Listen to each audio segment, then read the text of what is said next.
We the lazy declare that we will recline when we feel inclined.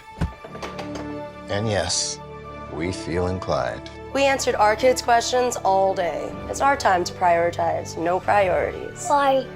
Because We put in back-to-back doubles. So now we'll be putting in extra OT right here. We've checked off our to-do list. Now we're checking off our to-don't list. we the lazy are taking back lazy. By getting comfy on our Lazy Boy furniture. Lazy Boy. Long live the lazy.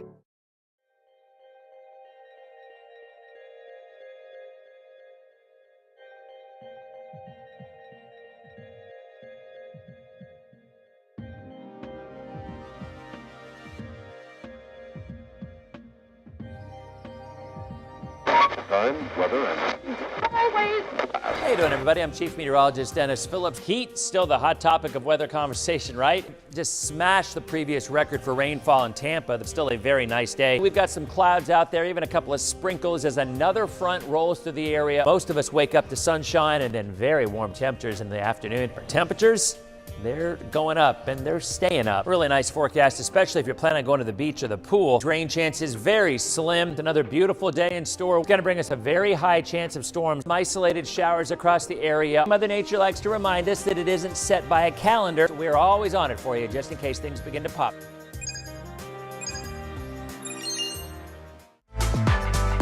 Streaming from the ABC Action Weather Center in Studio A, this is Denis Phillips Live. Sponsored by Lazy Boy Furniture Galleries. Long live the lazy. How you doing, everybody? It is a Thursday night edition of Denis Phillips Live. Wild weather day today. Hopefully you were watching us yesterday when we kind of went over what we thought was going to happen. I think the timing was pretty much right on the money. We went late morning into the middle afternoon hours. We did see couple of tornado warnings, and that was what often plays out with fronts this time of the year or any time in the wintertime. You get a water spout or two or three that try to move on shore. Weather Service sees the rotation with the water spout. What often happens is as those spouts are usually pretty weak, so over the water, there's very little friction so they can hang together. But once they move on shore, they run into friction and they quite often just dissipate like that. And that's pretty much what happened today. We had 2 or 3 areas that the Weather Service was tracking. I never saw any reports of any damage. I mean, we had power outages. We had water rise. Shore Acres area and other areas had water rise of about 12 to 16 inches of water, about higher than where it was on the mean. And that's kind of the map we showed you yesterday. I think we were going about 12 to 14 inches of a rise. You know, anytime you get a severe thunderstorm warning, that means there's 60-mile-an-hour winds. And an EF0 tornado has winds of about 75. So even though it may or may not see a tornado move into an area, you still can have significant winds, and that caused some of the power outages. That caused, you know, I think the usual stuff. We had some tree limbs down. We had some fence issues, although I don't know if you noticed it, and I don't have the video here, but when I was driving into work, there was a semi, an 18-wheeler, that was literally flipped on its side, and that happened from wind. The driver actually, minor injuries, he was okay, but he said you had to say a big old wind gust and just knocked him right over. And that was the time, actually, that there was also a tornado warning in the airport as well. So I got a couple of pictures of that. We were stopped, bumper to bumper, getting by. And of course, you know, I even put on the post, I was stopped when I took this picture. It did not matter. People say, oh, you shouldn't be using your phone while you're driving. I'm stopped, okay? I'm stopped. Anyway, the guy was okay. And that was really the only thing I saw. I mean, but it was clearly a wild day. So who do we have here today? We've got a lot of folks. Jules, Anna Maria, Bridget, nice to see you. Bolts are tied 1-1. And we have Ryan, Vince, Newport Richie's in the house with Carrie. We've got Andorra, how you doing? Lisa, good to see you. Denise in Odessa, poolside. Poolside, no problem with the pool cage or the pool screens. That's good, Lisa. Or Denise, rather. We've got Bonnie in Pinellas Park. Bradenton has some water as well. And Kathleen, Lakewood Ranch, Linda. Homosassa with Karen. Abby, hi to you. Riverview. Sadie's here. How many tornado warnings did we get? I think 1, 2, 3. I think we had 4. We had 3 or 4 warnings, but again, no reports of any touchdown. That's good. Scott in Madeira. We've got Christina and Kathleen saying hi, neighbor, from Bradenton. Mary, how you doing? Lilman in the house. Prudy in Spring Hill, say hi to your lovely daughter, as always. Prudy and her daughter always show up to my house for the Christmas lights. So this year they could not make it, but it's always a tradition. And again, you're going to see a lot of traditions. As a matter of fact, one of our traditions during hurricane season, and we'll get to Mike in a couple of minutes, but you guys all remember Mike's mom in Louisiana, Bonnie. And, you know, we have been through many, many storms, many hurricanes along the Louisiana coastline. And Bonnie was our correspondent in Louisiana as they were evacuating. Well, Mike and the Fishhawk Riverview Rotary are putting together a really awesome event this weekend. And we're going to talk to him coming up in a minute. But if you're big into crawfish, like I worked, you may not know this, I worked in Louisiana, or you may not care, but nevertheless, this is part of the DPL. I worked in Louisiana when I was in college. My family lived in Baton Rouge, and my dad was an accountant for a contracting firm. So I would have a summer job working as a laborer. And one year, I was working as a laborer in Gramercy, Louisiana. That's between Baton Rouge and New Orleans, and we were building a bridge across the Mississippi. And that was my summer job. And it was, you know, it was a great job for me to remember why I went to college and why I wanted to stay in college, because I would have never been able to cut it as a laborer. But after we would have a concrete pour, because when they were building the bridge, you have these pilings that you pour the concrete in. The way that they do it, if you've ever wondered, when you're in the Mississippi or any other body of water, they put these pilings around the area in the water all the way down to the base, to the surface of the river, and then they just drain it out, right? So it's no water in there. And then they pour the concrete, and that's how they build, you know, the giant supports for the bridges.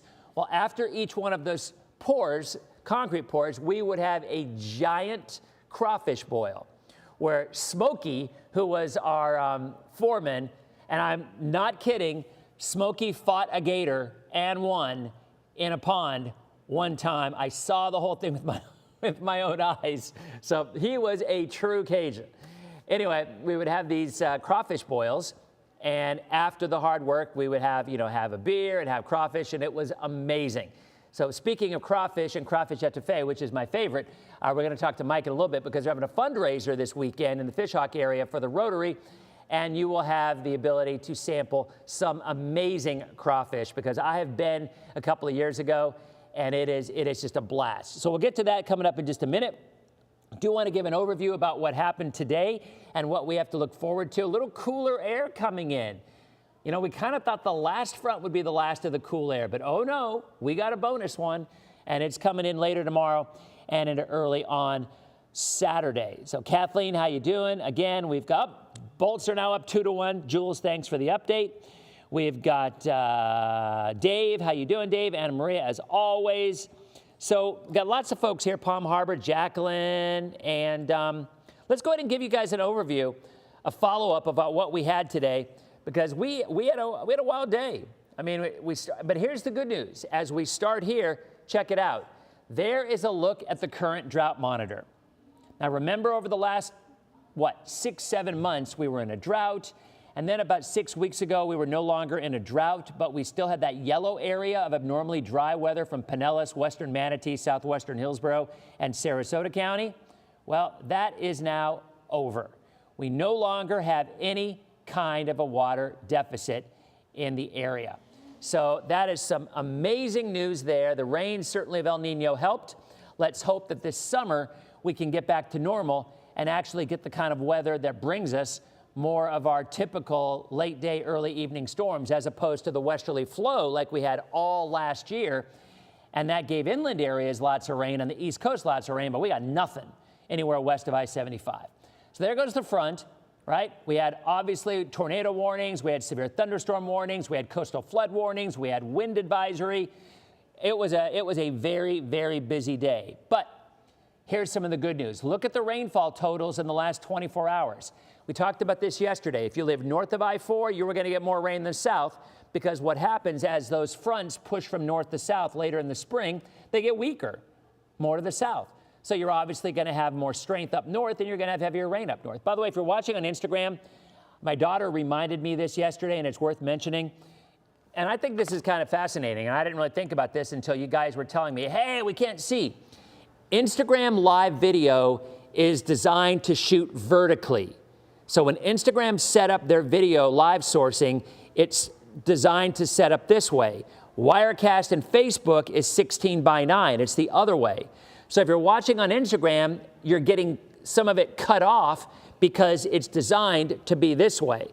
So I have to try to figure out a way that I can actually feed video to Instagram at a different video than Facebook, YouTube, TikTok, and Twitter, because we're also on YouTube and TikTok and Twitter as well. Anyway, I thought that was interesting that that's the little problem. Not a problem, but that's the challenge of Instagram.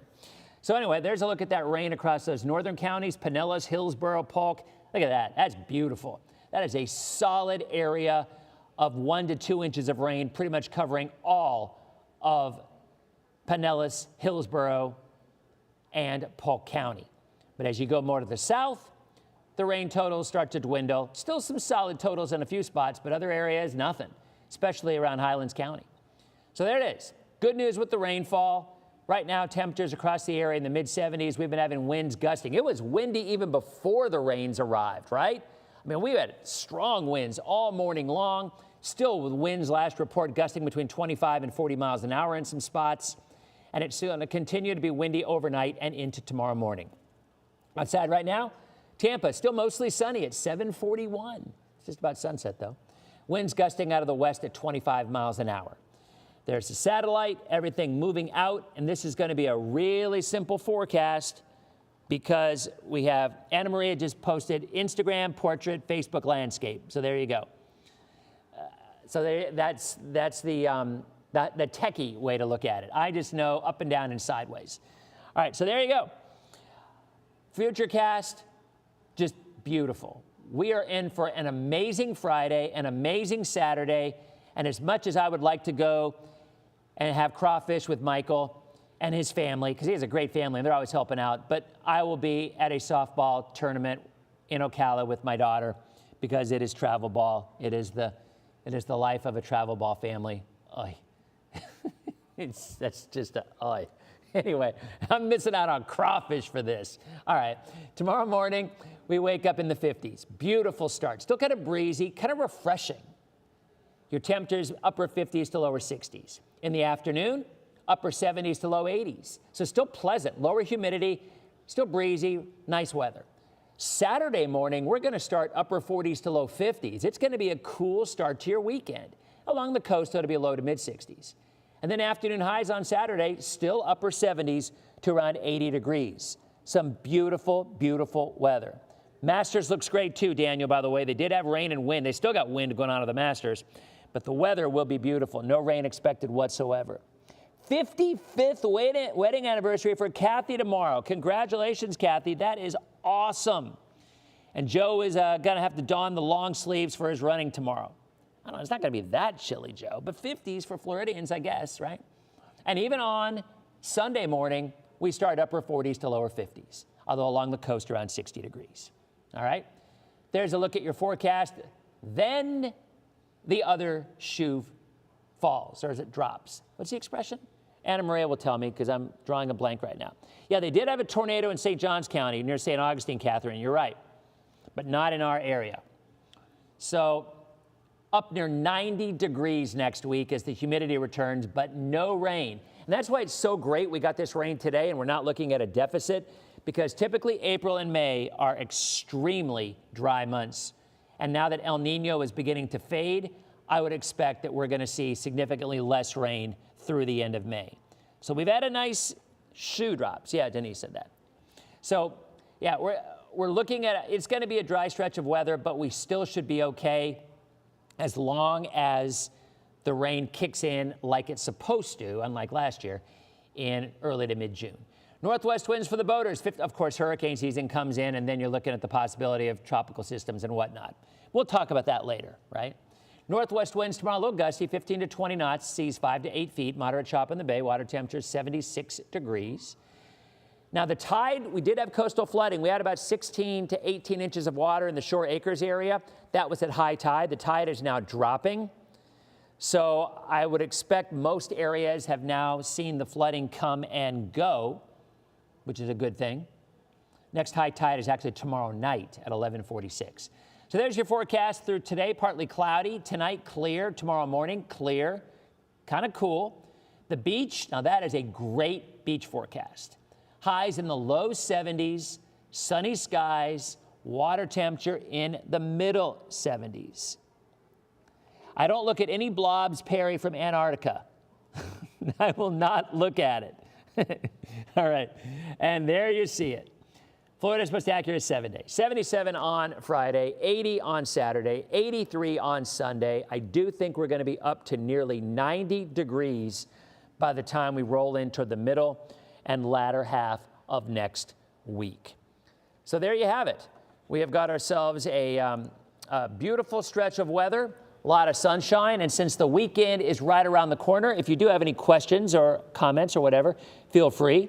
But I do want to bump on over and say hi to Mike. Michael, there you are. You are live on Denis Phillips Live. How's your mom been, by the way? Mom's good, man. She picked up seasonings and some boudin I was lacking and some sausage for me today. So I'm looking forward to that crawfish delivery on Friday night, Saturday morning, so I can get some goodies from Louisiana. Well, again, everybody, welcome Mike. Y'all know him. I'm sure you've seen him. We've had Mike on in previous years, and also his mom. Now, where's mom staying right now? Erath, Louisiana. Okay. All right. So how far is she from the Gulf? How far from the Gulf is she? She's about 5 to 10 miles from Vermilion Bay, which is about another 5 miles from from Marsh Island and the entrance to the Gulf of Mexico. So, in other words, in many cases, kind of Hurricane Alley when you start to get storms coming in from the south. So I'm curious if we've talked to Bonnie many times when storms were coming. Has there ever been a time where she just got out of Dodge and she's like, all right, I'm not even going to take a chance? She has a really hard time with that, leaving her house, the first year, and I forget what hurricane it was, where we talked to her. She was at my brother's house, and his house is up on, 10 feet off the ground. It was hard for her to go there, and it's only a mile or 2 miles from her house. So she's like, why don't you let me stay at my house? And it's like, if the water comes up 6 feet, how are we going to get to you? So we had to talk her into going to my brother's house. But as soon as it was clear, she went home. She loves being at home. I remember that. I mean, I remember it was a tough go of you, but, and I think she finally did go down the road, but just down the road. I mean, and that far. Storm actually kind of missed you guys. I mean, I remember it wasn't nearly as bad for her as it could have been. Yeah. All right, so let's go ahead and talk about why you're here. Mike's with the Fishhawk Riverview Rotary, and you guys have a huge fundraiser, and it's a win-win. I mean, tell us a little bit about where the money goes, and tell us about what you got going this weekend and how people can be involved, because it is a great event. Yeah, thank you, Dennis. I really appreciate you helping us with this, marketing the event every year, and you having knowledge of being in Louisiana just makes it all better. So we got 2,000 pounds of crawfish. I don't know if you've been following the crawfish story this year, but like we had a drought this past year, they had a drought just as bad over in Louisiana, which delayed crawfish season by months. And so normally in January, February, you paying, I don't know, $5, $10 a pound or $5 a pound for crawfish. It was at $10, $12, $15 a pound for crawfish. And so the price is starting to come down a little bit, but it's still not where it needs to be. So the crawfish, we're going to have to pay a little bit more for them this year, but we're having the event anyway. I wouldn't have it any other way. So the money we raise comes from our club. Based on our mission, the Rotary mission is alleviating poverty, illiteracy, hunger, and disease. And so all the money that we raise for this event goes back into the community, local charities, high school scholarships.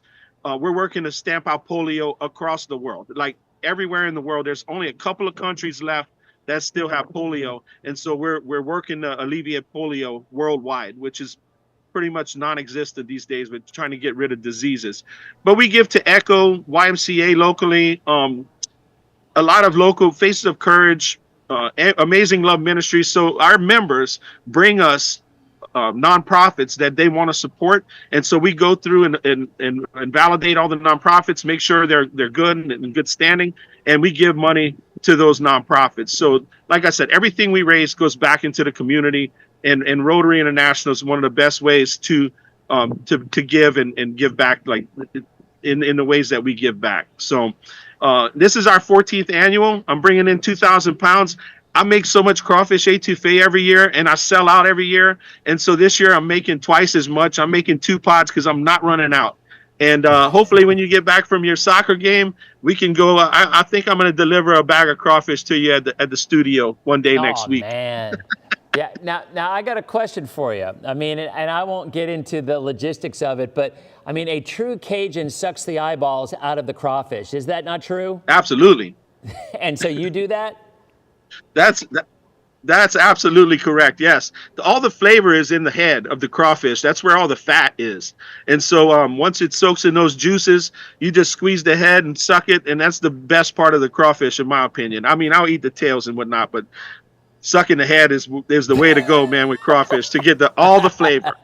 It comes in corn and potatoes, so you got, other things there. And for those people that don't like crawfish, we make a chicken and sausage gumbo, dirty rice. We have hamburgers, hot dogs. We have some smoked fish spread from a buddy of mine, Don Robinson. He makes smoked mullet fish spread that is just primo. We made it this afternoon. And so everything we cook is fresh. We're going to have pulled pork sandwiches, hamburgers, hot dogs, live music by a band named Den of Thieves. They play a little bit of rock and roll and a lot of mix. So there's going to be some good music, a lot of vendors, and some great entertainment. So, and Chris, I can't go without saying Christopher Ligori and Associates is our title sponsor. They've been our title sponsor for years, and we're thankful for Chris and his team. Now, I got a question for you. Do you have any kind of a special apron that says anything on it for like the cook? Because he's the man. I mean, back there under that tent, you were just working and working and working for hours on end.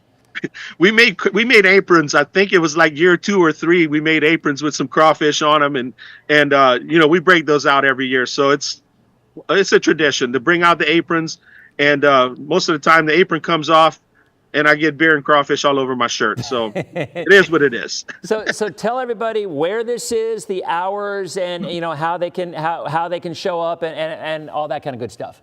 So it's from 11 to 4 at Winthrop Town Center in Riverview. It's at the corner of Providence and Bloomingdale, and there's a park in there called Founders Square Park. For more information and everything you need to know, if you go to luvcrawfish.com, that's love crawfish, luvcrawfish.com, it has all the information. You can buy tickets, crawfish cash before you get there. So you just go to Will Call and pick it up. And so the crawfish etouffee and all of the, other than the crawfish box of crawfish that you get with the corn and potatoes, there's other stuff available for purchase. So you can go online, lovecrawfish.com, get whatever crawfish cash you want to spend that day, and crawfish dinners. There's a VIP section. So you get like 3 boxes of crawfish, all you can drink and things like that. So, but all the information is there, and it's Saturday from 11 to 4 at Winthrop Town Center in Riverview. And I remember you used to have, when I went the one year, you had little vendor tents too with different things Yes. around the area, right? Yeah, we have about 50 vendors. There's artists, there's just all kind of different vendors that come out to help us with the festival and opportunity to buy things that are locally made. Awesome. All right, so it's Saturday only, not Saturday and Sunday? Saturday and Sunday. I mean, Saturday only. If it was Sunday too, I'd probably be dead by the end of the day. So we're just doing one day. If they ever try to make it 2 days, they're going to have to find somebody else. So the website is luvcrawfish.com. Was that right? That's correct. Okay. All right, Mike. Well, good luck with the event. And yeah, the man works. You have no idea. It's worth just watching him in there. I mean, and the crawfish comes out steaming hot. I'm a big etouffee guy. If you've never had it, it's just the rice and the spiciness, and it is so good. So good luck with the event. Thank you very much for stopping by, and let us know next week how it went.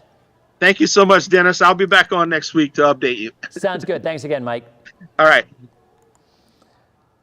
All right, so there you go. That is this weekend. If you're looking for something to do, then I think, you know, it's a great event, great cause, obviously, and the weather will be absolutely beautiful. So there you have it.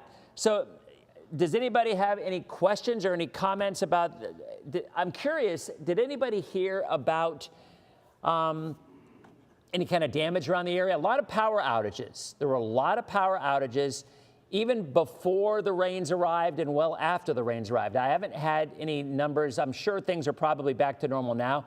But I'll tell you, a lot of folks did actually say that, you know, they were out of power 3 or 4 hours. So, I mean, it really was quite a storm.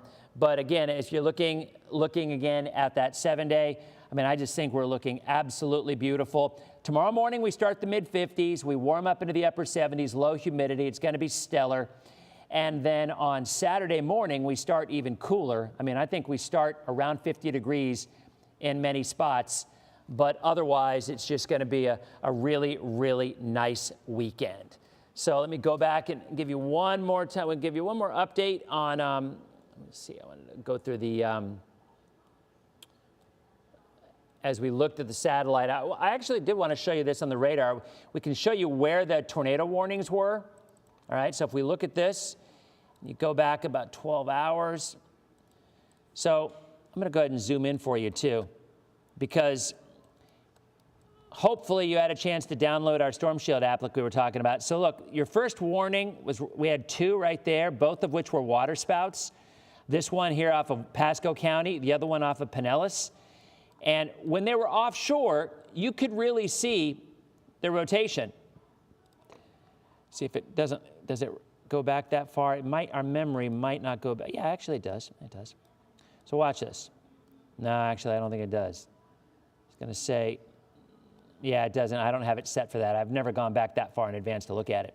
But the bottom line, you could absolutely see that rotation as it was coming on shore. The one in Pasco County looked pretty impressive. The one in Pinellas County, not quite as much early on, but you had your 2 warnings right there.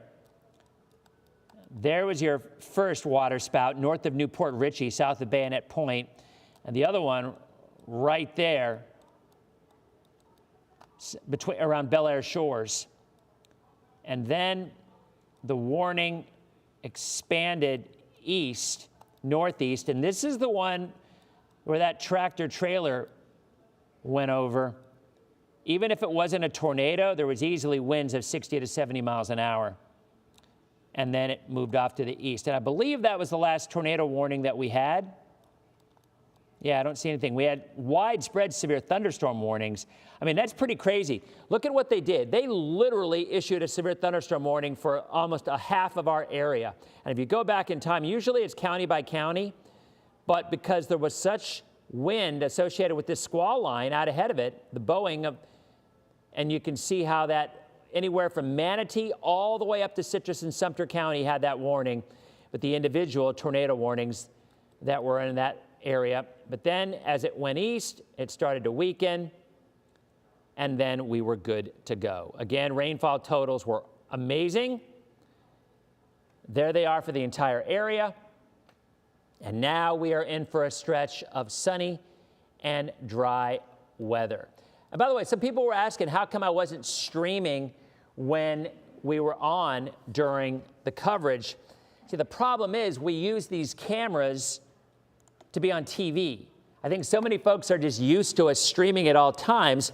I'm unable to go live because this camera that's being used is being used for being on television.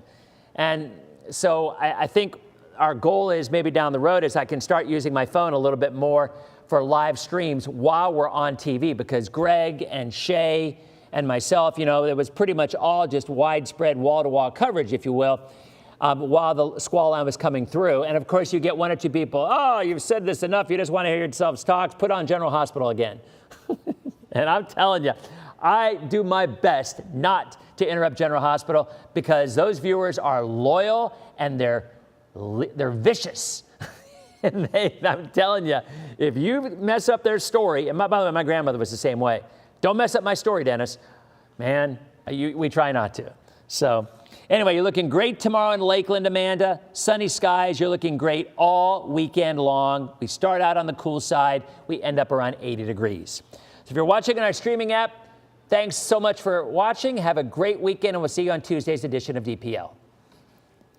Okay, so the streamers are gone. And let us see if I have any other questions. So Christina was out of power for 5 hours in Dunedin. What's the weather looking like in Boston for the marathon? Now, that's a good question. Can I give the forecast for the blue and white game in State College? Oh, boy, those are two awesome.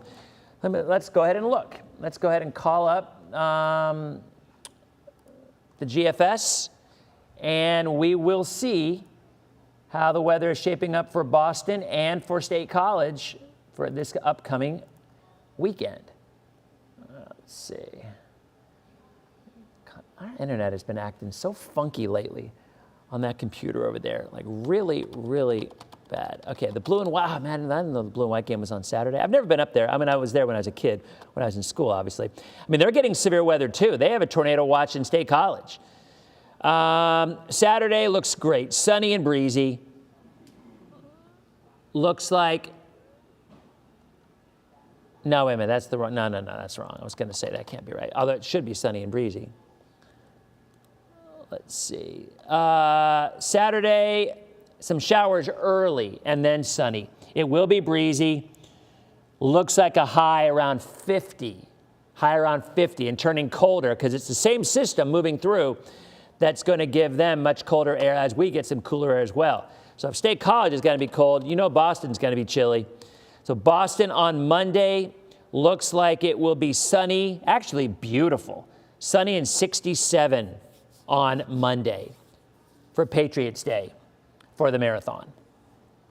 So there you go. All right. Well, I think that's it, folks.